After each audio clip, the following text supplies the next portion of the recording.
Bien, seguimos en Mercados por Expertos, en este caso para hablar de uno de los grandes debates mundiales de la actualidad que tiene que ver con el tipo de energía que vamos a estar usando en los próximos años. Gobiernos que de alguna forma le han puesto fecha de vencimiento a los combustibles fósiles. Por otro lado, hay grandes apuestas a las energías renovables. Es el tema que me interesa conversar ahora con el ingeniero Aníbal Mellano, director del Instituto del Gas y Petróleo de la UBA. Buen día, ingeniero, gracias por atendernos. ¿Cómo está? Buen día, gracias por invitarme. Por favor, un gusto. Bueno, ¿cómo lo ve? ¿Hacia dónde va el mundo en esta materia, Aníbal?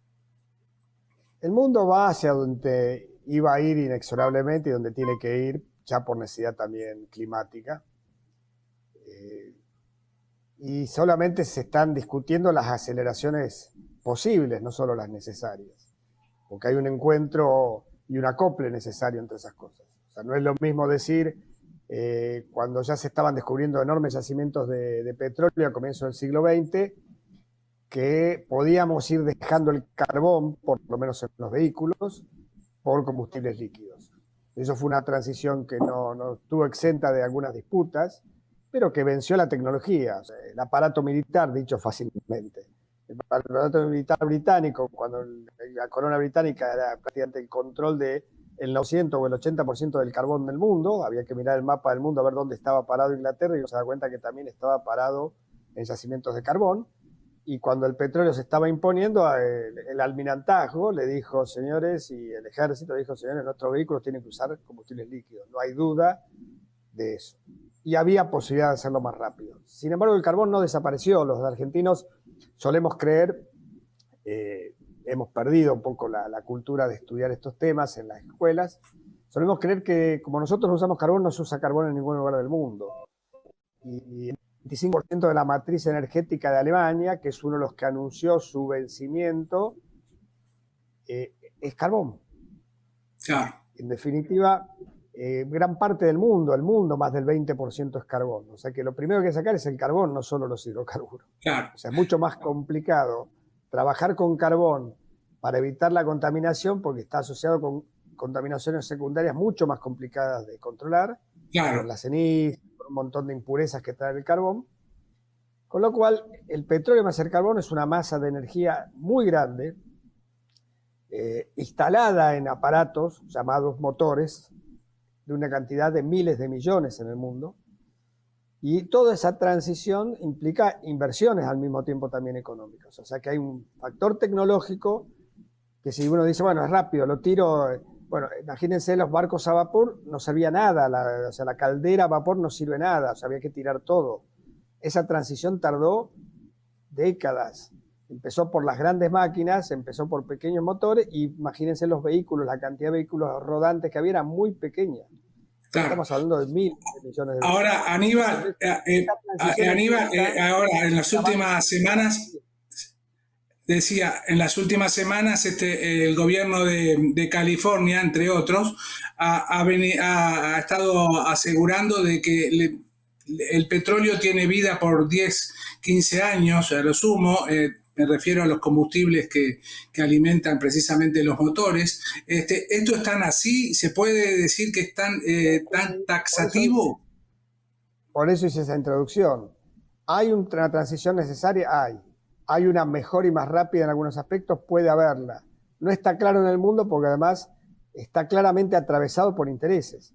O sea, Alemania, que era el ejemplo que daba antes, ya no muestra su matriz energética, solo muestra la eléctrica. La eléctrica es menos de la mitad. Y ahí en la eléctrica ellos dicen, miren qué bien, nosotros estamos usando molinos, estamos dejando el carbón, vamos a usar gas. Alemania va a estar dentro de 10 años apareciéndose a la matriz energética argentina. O sea, va a sustituir carbón con gas natural, por ejemplo. Entonces, es un trabajo lento, es mucho dinero, es un esfuerzo muy grande, y cada uno juega también de paso intereses. Cuando Dinamarca dice, nosotros ya no vamos a tener en 5 años más, no dice cuánta energía eléctrica importa, y sin importarle qué fuente trae esa energía eléctrica. Exactamente, exactamente. Los cables traen lo que traen. Entonces, Alemania, que dice, yo no quiero más energía nuclear, importa muchas veces en el año energía eléctrica de Francia, que se genera 100% con nuclear prácticamente. Claro. Entonces, los discursos son una cosa, los ingenieros tenemos que ser responsables en los dos Y la sentidos. práctica otra. Y la práctica otra. Juntar las dos cosas y decir, mira, Claro. ¿esto es factible? Sí. ¿Esto es factible? No. ¿Y por qué? Y no es tan sencillo. Claro. Y además hay algo muy importante que es lo que se llama la soberanía de los países. Nuestra realidad contaminante es mejorable, casi diría que exclusivamente con mejorar nuestras eficiencias internas. O sea, un trabajo intensivo de gestión y eficiencia energética dentro de Argentina haría mucho sin tener que decir, no, vaca muerta, no, offshore, no más nada, importemos molinos, importemos paneles fotovoltaicos y no pensemos que eso no lo fabricamos hoy todavía, que lo vamos a importar 100% y que nos vamos a endeudar por alrededor de 300 o 400 mil millones de dólares para eliminar todo lo que se dice que hay que eliminar en 5 años y que otros lo están pensando. Y nosotros estamos saliendo a lo loco. O sea que hay que tener en cuenta también, la implementación de los nuevos generadores de energía, qué vías usamos para financiar y en qué tiempo lograrlo, ¿no? Ahora, le quería preguntar... ¿Y qué impacto tenemos nosotros sobre la matriz del mundo? O sea, nosotros estamos en la parte más baja por habitante y por metro cuadrado de los contaminantes del mundo. O sea, estamos debajo de la media mundial. Claro. No quiere decir que con esto nos podemos hacer los vivos y démosle para adelante, contaminemos total. No, digo, no es lo mismo para nosotros. Es decir, bajemos a la mitad que a los alemanes. Yo diría, primero bajen ustedes, que son los grandes contaminantes del mundo, a los Estados Unidos, Alemania, Francia, Europa Occidental, no me quiero pelear con nadie, Japón. ¿Por qué lo decimos primero a ellos, a China? Bajen ustedes sus contaminaciones al índice que estamos nosotros y seguimos hablando. Pero nosotros que somos un país pobre, bajamos rápidamente, nos endeudamos para bajarlo y además bajamos el consumo de energía bruscamente y vamos a ser más pobres nada más, no vamos a ser mejores. La última sobre el tema global. ¿Hay petróleo para rato? ¿Hay uso del petróleo para rato en el mundo? Sí, hay muchísimo petróleo en el mundo y esto tiene que ver con algo que nos pasaba en la Argentina y nos parecía llamativo y podía serlo, efectivamente, nadie discute que alguien podía estar dibujando números en algún lugar, pero lo real y concreto es que la explotación de un yacimiento va evolucionando con las tecnologías. Entonces, cuando uno entra a un yacimiento, dice, ¿cuánto de ese petróleo que hay puedo extraer? 10, 15. Hace 4 o 5 décadas, extraer el 10% del petróleo que sabía ahí abajo ya era un buen dato. Logramos el 10%. Cuando se logró mejorar la tecnología, pasamos a poder explotar el 20%, con lo cual lo que logramos es transformar algo que en la jerga del mundo de la minería se llama recurso y reservorio. Recurso es cuando un geólogo te dice, ahí está, anda a buscarlo. Y cuando lo vas a buscar, decís, mirá, económicamente lo único que me puedo llevar de eso es el 10%. El otro es antieconómico. Entonces, ¿qué digo? 10% son mis reservas, entonces es tanto. Ahora, en los años, pasan 20 años, yo tengo mejor tecnología, aumento mis reservas, por lo tanto, aumentan las reservas. No es que descubrimos petróleo. Desde luego. Descubrimos tecnología para seguir explotando petróleo. Desde por lo tanto, luego. En el mundo hay cantidades enormes todavía. Es más, el shale, y es lo último que digo, no es algo que se descubrió ahora, es tecnología que se descubrió ahora. La formación shale, Vaca Muerta, la descubrieron argentinos en la década del 50 y la explotó YPF, que la quiso explotar, mejor dicho, YPF y no pudo porque se dio cuenta que efectivamente era imposible de manejar esas presiones instantáneas y la dejó y siguió trabajando en otras profundidades. O sea que shale hay en todo el mundo, no es que nosotros somos la única junto con Estados Unidos, hay enormes reservas en el mundo. El tema es explotarlos adecuadamente y que eso apalanque la transición energética. Eso, la visión de Argentina tiene que ser cómo hacemos para que esa reserva llamada Vaca Muerta nos ayude a hacer una racional, inteligente y exitosa transición energética. Hablando de Vaca Muerta, está más viva que nunca. Cada vez hay más inversiones y todo indica de que tiene vida para rato, ¿no? Sí, yo voy a decir algo que por ahí es poco correcto en este momento que se está discutiendo en promociones. Yo creo que las propias petroleras, las grandes actores del mundo son las que están más preocupadas en invertir incluso a alto riesgo porque también saben que su periodo de producción de hidrocarburos empieza a declinar. Entonces, antes eran la niña bonita, había que convencerla si uno quería, si lo necesitaba. Yo creo que eso es algo para discutir. YPF desarrolló la Argentina sin pedirle plata al mundo ni a los bancos, sino poniéndole plata al Tesoro argentino. O sea que YPF es una startup de la década del 20 con muy poco dinero, que le retribuyó al país y al Estado Nacional miles de millones de dólares a lo largo de décadas, sin pedirle plata a nadie. Eso son las petroleras no necesitan pedirle plata a nadie. Son los bancos los que le ofrecen la plata a riesgo. Y las petroleras hoy saben, y Shell es una de ellas, que ellos tienen que moverse rápidamente y donde le abren una ventana, aunque no haya una gran promoción para entrar, quieren entrar porque saben que eso sí tienen fecha de vencimiento, porque ellos miran sí su historia 30, 40 años por delante. Claro. Y en esos 30, 40 años sí saben que su declinación en petróleo va a ser fuerte y que ellos si quieren seguir van a tener que también apalancarse tomando dinero de sus ganancias para transformarse en empresas energéticas de nuevo tipo. Claro. Entonces, Aníbal, ¿qué hay en este marco? ¿Qué hay de la ley de hidrocarburos? ¿Cuál es su opinión, su análisis al respecto? Que está bien que se inicie un debate. Creo que la Argentina no debatió el desmantelamiento de YPF, digo desmantelamiento porque una cosa es decir, hay que incorporar capitales privados, hay que hacer un sistema mixto entre estatal y privado, hay opiniones más, menos. Yo puedo compartir incluso el sistema mixto. El sistema noruego es un sistema mixto, el australiano es un sistema mixto. Hay varios sistemas mixtos en el mundo de empresas estatales con intervención privada.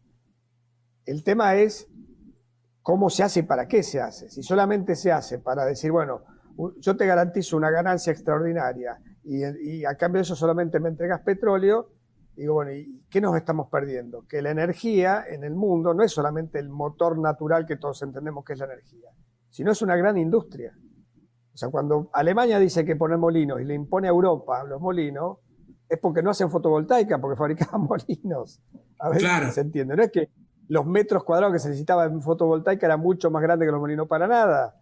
Podrían haber hecho la misma potencia energética en Europa con fotovoltaica que con molinos. Pero ¿qué pasa? Cuando hablamos de molinos estamos hablando de eólicos, ¿no? Claro, exacto. Entonces, claro. Y Alemania fabricaba molinos. Entonces decía, vamos por claro. eólica, dijeron. Y le impusieron claro. su poder a Europa para que se fuera todo eólico. O sea, hay mucho dinero detrás como le dije antes en el ejemplo, si nosotros quisiéramos pasar toda nuestra generación eléctrica a renovables, fotovoltaica más molinos, más eólica, como querramos llamarlo, estamos hablando de cientos de miles de millones de dólares. O sea, no es poco dinero y es un país muy pequeño argentino, digamos, más allá de la superficie que ocupa, pero somos 45 millones de habitantes nada más, somos una parte del PBI bastante pequeño del mundo. Si nosotros solo necesitamos toda esa masa de dinero, imagínense la masa de dinero que necesita el mundo para esa transición energética. Por supuesto. Entonces, lo que hay con la energía es una gran industria también. Y en esa gran industria hay que saber estar parado para no ser un comprador bobo y nada más, y no un productor. Nosotros tenemos capacidad, sí. Lo hemos demostrado, sí. No hay que inventarla. Tenemos industria. Hay que potenciarla, hay que innovar, hay que mejorarla y hay que proyectarla. Pero tenemos industria para no ser compradores nada más. Claro. Aníbal, la última y en lo posible chiquita la respuesta. ¿Cómo se están comportando las pymes de la cadena de valor de Vaca Muerta?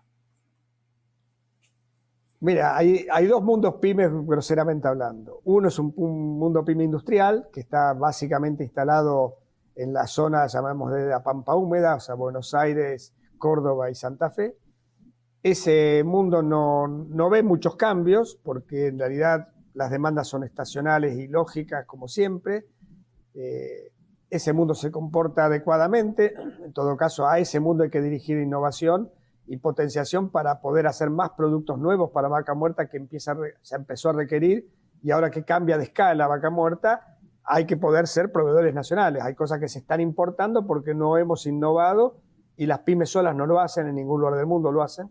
Necesitan que las instituciones, el CONICET, el INTI y demás, trabajen para que esas pymes puedan ponerse en línea. Y el otro mundo es el mundo de los servicios, el cual yo no domino tanto y el cual hay que preguntarle a la gente que está en zona. O sea, eso quiere decir los que están en Neuquén, básicamente.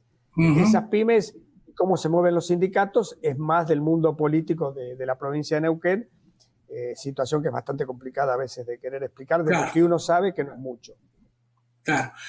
Interesante el panorama de Vaca Muerta, que insisto, a partir de las inversiones aceleradas de alguna forma de los grandes jugadores, está teniendo un gran protagonismo en el mundo y bueno, aparentemente tiene algunos años por delante de gran actividad, pero bueno, claramente se trata de un tema de enorme relevancia de cara al mediano plazo, donde los intereses, como bien lo dijo este ingeniero, tienen mucho que ver y los estamos hablando de supra intereses mundiales. Muchísimas gracias, Aníbal, como siempre, muy claro. No, gracias a vos, Nino, y cuando necesiten y sirva, acá está. Por supuesto, vaya si sirvió. Un gran abrazo, buen fin de semana. Lo mismo. Hasta luego. Ingeniero Aníbal Mellano, director del Instituto de Gas y Petróleo de la UBA. Después de la pausa, más mercados por expertos.